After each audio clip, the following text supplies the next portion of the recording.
আন্তর্জাতিক অপরাধ ট্রাইব্যুনালে যে বিচার কার্য চলমান আছে সেই বিচার কার্য চলমানকে আরো গতিশীল, স্বচ্ছ এবং সবার কাছে পৌঁছে দেওয়ার জন্য আন্তর্জাতিক অপরাধ ট্রাইব্যুনাল আইন 1973-কে 2024-এ একটা সংশোধনী করা হয়েছে।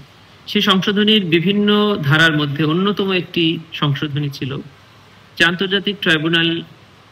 আন্তর্জাতিক অপরাধ ট্রাইব্যুনালে যে বিচার কার্য চলবে সেগুলোকে ট্রাইব্যুনালের অনুমতি সাপেক্ষে রেকর্ড করা যাবে এবং তা ব্রডকাস্ট করা যাবে সোশ্যাল মিডিয়াতে অথবা অন্য কোনো মাধ্যমে।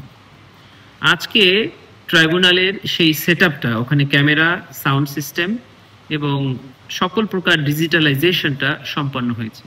এখন ট্রাইব্যুনাল কোর্টরুমের ভেতরে যে বিচার কার্য হবে ট্রাইব্যুনালের অনুমতি সাপেক্ষে সেটিকে পাবলিকলি ব্রডকাস্ট করা যাবে অথবা সেটিকে ধারণ করে পরবর্তীতে সেই অংশটুকু ট্রাইব্যুনালের ওয়েবসাইটে প্রকাশ করা যাবে, যেন সাধারণ মানুষ যারা ট্রাইব্যুনালে আসতে না পারবে তারাও যেন যার যার অবস্থানে থেকে ট্রাইব্যুনালের কার্যক্রম দেখতে পারে। এই ট্রাইব্যুনালের সাক্ষীদের একটি নিরাপত্তার প্রশ্ন থাকবে, যার কারণে ট্রাইব্যুনালের অনুমতি সাপেক্ষে এই কথাটা আমরা সবসময় বলছি এবং আইনেও সেটা আছে।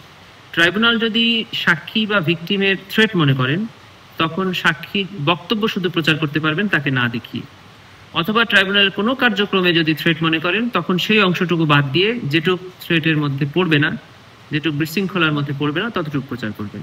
সেজন্যই ট্রাইব্যুনালের অনুমতির এখতিয়ার এখানে রাখা হয়েছে।